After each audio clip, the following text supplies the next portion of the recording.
Hey, my puppies! This is Melody Fletcher with Deliberate Receiving, where the law of attraction finally makes some freaking sense. And I've got a real down the rabbit hole question here for you today from Awesome Dudette, who wants to know, I was just listening to Abraham a few days ago. If you don't know who Abraham is, they're a very well-known law of attraction teacher. They've been around for ages. It's channeled information, and they go by Abraham Hicks, and I highly recommend them.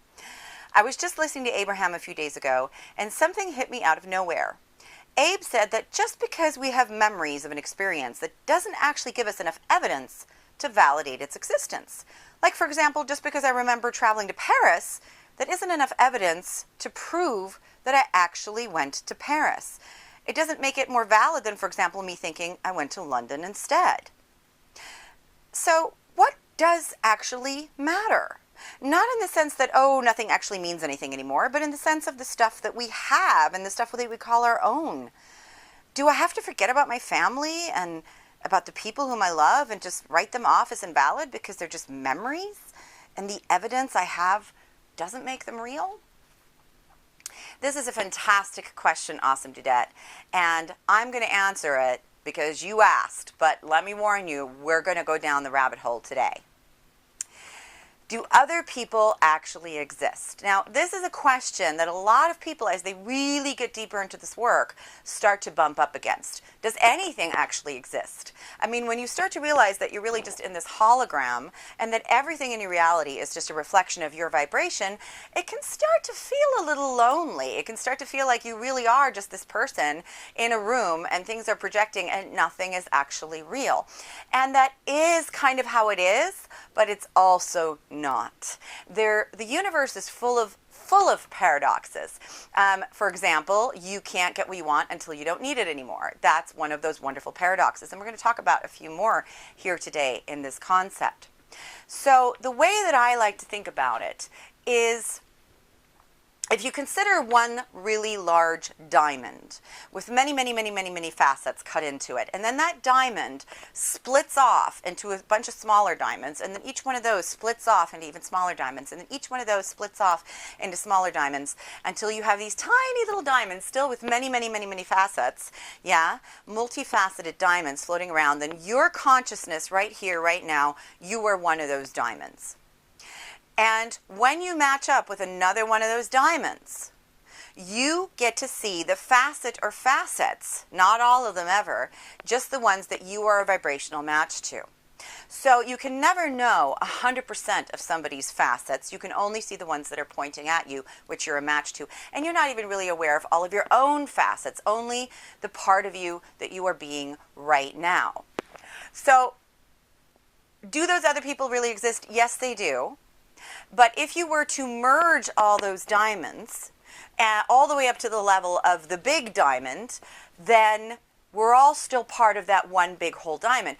This is one of those paradoxes I was talking about. We're all the big diamond, but we're all also the little diamonds at the same time. Now, this is philosophy, this is theory, because you can't really ever experience this while you're a human, and you're not built to. You're built to have a very specific experience, which means that you can only hold one perspective at a time. But it's useful to know that there are many other perspectives of yourself, of other people, and of all situations, always available for you to either step into or not, for you to either experience or not. So the reason why I'm telling you this is to set up the next bit about memories. So a memory is a manifestation. When you focus on a frequency, the first thing that you're going to get is some emotional feedback. So an emotion is actually a manifestation of sorts. The next stage on a progression of manifestation, as this progression gets bigger, is you start to have thoughts, memories, and ideas. Thoughts are manifestations, ideas are manifestations, and memories are manifestations. You cannot have a memory that you are not a vibrational match to. So if you're in a miserable mood, you're not going to be able to remember a happy memory. If you're in a really happy mood, you're not going to be able to remember an unhappy memory.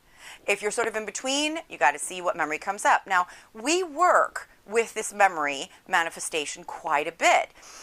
So with my coaching clients, for example, I'll ask them to focus on a feeling, because it's hard to focus on a frequency without having some kind of feedback.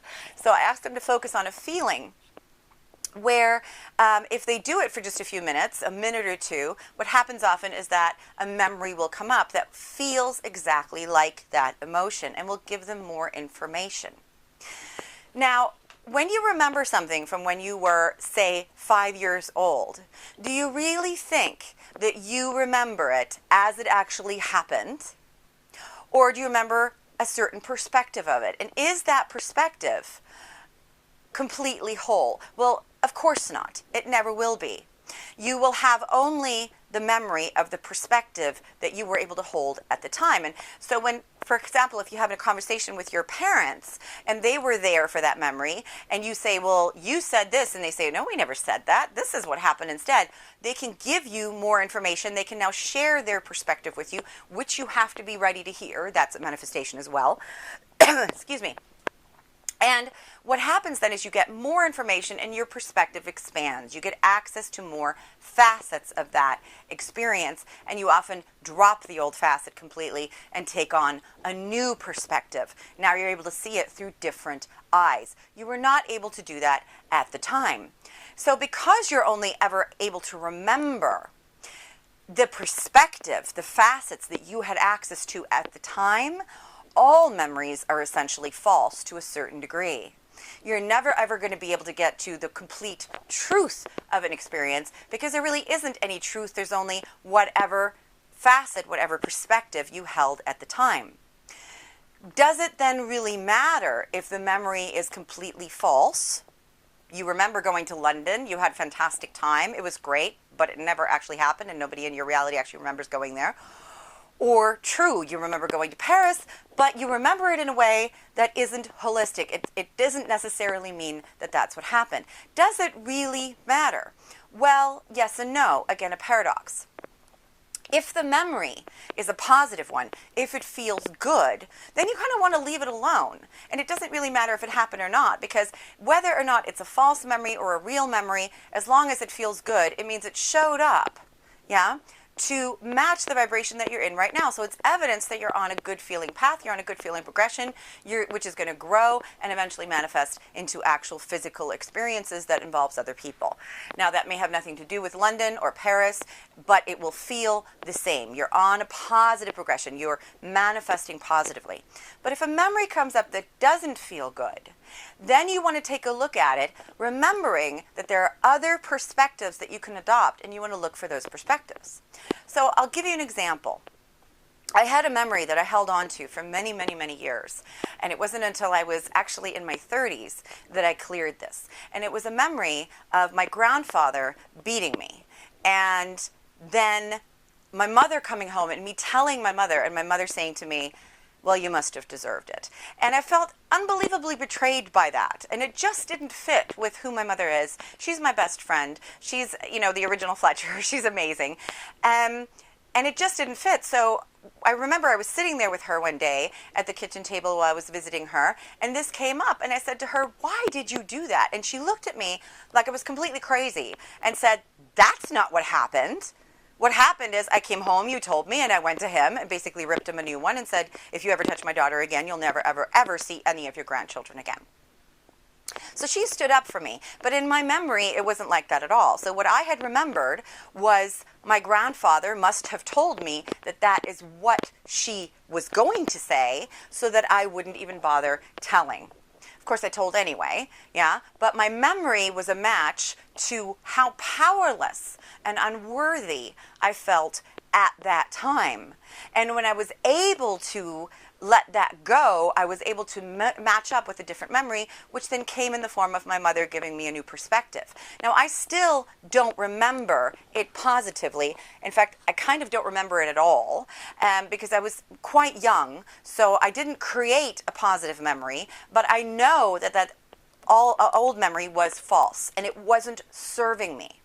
Now, the whole thing could be a figment of my imagination, but that doesn't really matter. What matters is how it feels. And so getting back to the second part of your question where you ask, do you have to just disregard all of the people that you love? Of course not. They're in your reality for a reason because they're a match to who you are. But if there's something in your reality that you don't like, then you can shift it. And that doesn't necessarily mean you have to let people go. You can shift into a new vibration and get a new facet of them. Does it mean that you have to walk around and say that building doesn't actually exist and I should be able to put my hand through it? Well, if you want to practice that, that's wonderful and it's totally possible. But if you don't want to do that, or if that's not your greatest joy or greatest excitement, then don't worry about it. You have manifested yourself into a physical reality for a reason, and you're not here to disregard the physical reality or to transcend it somehow. You're here to be physical and have a physical experience, and therefore it makes it a lot easier to do that if you consider things real. Of course, knowing the philosophy, the theory that we often don't experience physically, although sometimes we do, that things aren't really real helps us to not take them too seriously, helps us to not get too locked into a situation and say, this is how it is, because that is one aspect of how it is. And if you don't like how it is, you can certainly shift to see a different aspect of it. So I hope that that has explained and answered your question. This is quite a deep topic. This is quite an advanced topic. So if this video didn't speak to you, don't worry about it. I'll do a lot more of the lighter stuff as well. But if you're wanting to go deeper down the rabbit hole, then hopefully this answered a bunch of your questions. If you found this video helpful, then please consider sharing it with somebody who will also find it beneficial. And if you'd like to have a discussion about this, then leave something in the comments or come and join us at deliberatereceiving.com, where the Happy Shiny Puppy Army resides. Until next time, happy shiny puppy hugs to all of you. See you later. Bye.